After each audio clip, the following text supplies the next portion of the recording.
And then I'm sure he has some aces up his sleeve on some other game theory stuff, or like the PulseX staking. That's another. Yeah, what are your thoughts on that? That just Yeah. came out like recently on a post. So what has been kind of, I guess, the buzz about that within your group? It's a single-sided staking, so there's no risk of impermanent loss than when you do farming. So if you were to farm 2 tokens, you could basically end up with one or the other, and you may not want one of those tokens that you got, or the other. That's what impermanent loss is. But with the PulseX staking, as far as we know, and this is still, I think, something that's subject to change, but it's a single-sided taking. So you basically just lock up PulseX in the contract or in some vault of sorts. And then in exchange for that, you'll receive the inflationary token. So it's as if you're farming PulseX without the risk of impermanent loss. And it just gives PulseX another use case, another narrative for people to buy it and hold it long term. So it's a pumpamental. And also, some people are going to highly value the inflationary token.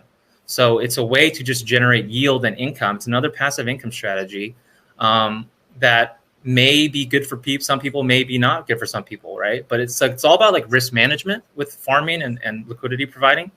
So this is just another option for hexagons and pulsicans to use that are a little bit more conservative and don't plan on selling their PulseX anyway. So you might as well get yield on it, right? I think that's the rationale behind it. John, incentive tokens, from what I understand, they increase quite a bit in value historically. Yeah. What is your opinion on that? So I've looked at the charts of like Pancake Swap, Quick Swap, some of the L2s and the other L1 Trader Joe's, some of the L1s and the L2s. And they all seem to do very well. Now, it's hard to differentiate. Is that due to the bull market in crypto overall and just the speculative hype? Or is that fundamental value being created and then users are finding value there and then they and then they're getting more value locked up and then it's just kind of like you get addicted.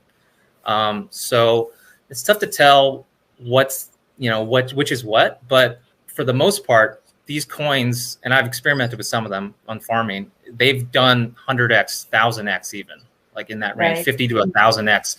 Yeah. And these are not the best platforms. They're glitchy, they're slow, they're sometimes the sites go down, and even those coins have done really great. So one of the pumpamentals that these coins try to put in is they'll have similar to Bitcoin, they'll have a decreasing inflation schedule. So when it first launches, they'll have really high rewards because they want people to lock up their money in the new system to get the inflation token. So a lot of the times the inflation token will start out really high to try to get liquidity and value locked in the system. And then it'll slowly go down like a Bitcoin halvening. The inflation rate, it's still inflating a lot, obviously, because you have to inflate to pay the rewards. But the rewards will go down over time. So let's say if your pool initially got paid 100 inflation tokens every day, it might become 50 in a year or two, and then 25, and then 12 and a half, right? So that's like kind of the program pumpamentals. It doesn't necessarily directly affect price. It's just it's a narrative that will maybe hopefully get people to hold the inflationary token longer or farm it or just not sell it. So